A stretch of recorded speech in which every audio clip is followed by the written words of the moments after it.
Hey, I'm Jamey from Stonemaier Games, and today I'm going to talk about my favorite mechanism in the game MLEM, which is a cat in space game. That's the theme, cats in space, with a push your luck element to it and some positive player interaction. All things that intrigued me about this game.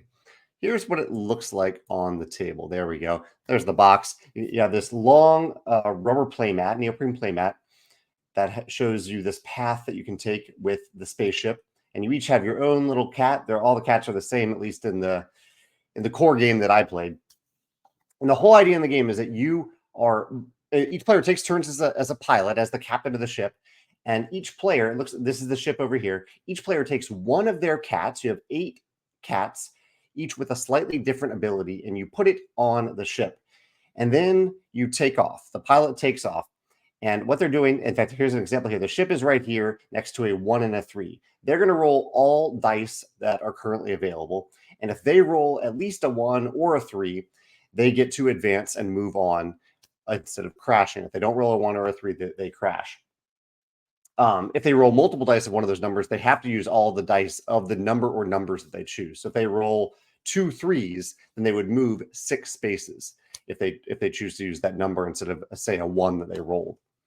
And they're basically trying to get as far as possible. Players each turn have the opportunity to get off the ship, to either put their cat on a moon or on a planet or even deep space. And again, and also after you roll those dice, after you use those dice. So say in this situation, the player rolls a couple 3s and they choose to use those 3s to advance the ship, and they move 6 spaces. Those 3s are removed from the rest of this mission. So those 3s, or those dice, the dice that have the 3s on them, are removed. So instead of rolling, say, 6 dice, they would only roll 4 dice for the remainder of the mission. So every time dice are used, it increases the chance that you will crash and not get anything if you stay on the ship. As I'm describing this, if you're familiar with the game Celestia, it's a little bit similar to that.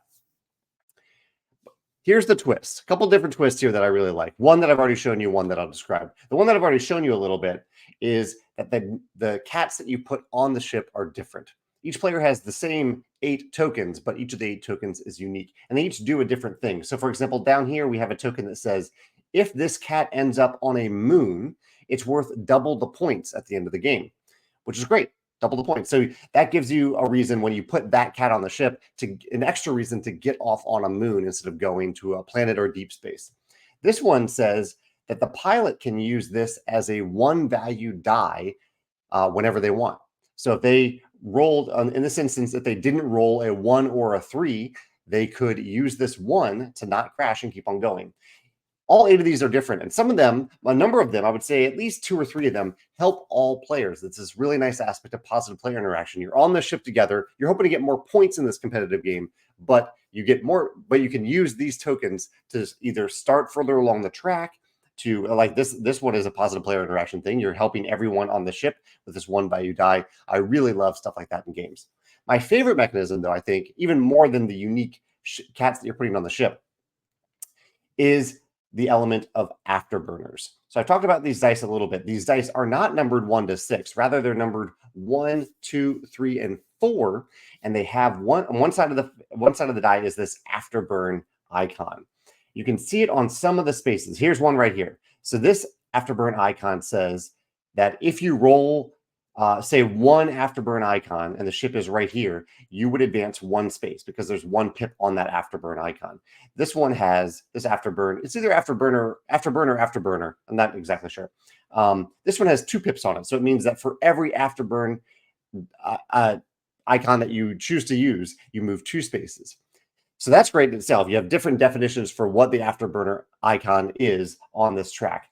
But the best thing about it is if the ship is on a space or starts the turn on a space with an Afterburn icon, so not this one, but this one right here, and you roll it and you decide to use the Afterburn icon as the number, as the face of the die to use that turn, the die is not removed. The die stays in the pool. So in this case right here, in this example, if I use the 3 die would go away. But if instead I use this Afterburner icon, it would stay in the pool. I would still have 6 dice to roll the next turn, which feels really good. So this is a way that you can get further and further along this track without rolling a lot of dice, or rolling many dice without losing dice, by having these afterburn icons on the dice. I really love that element of the game. Really neat element added to the whole push your luck element of how far along can I go along this track to get more and more points.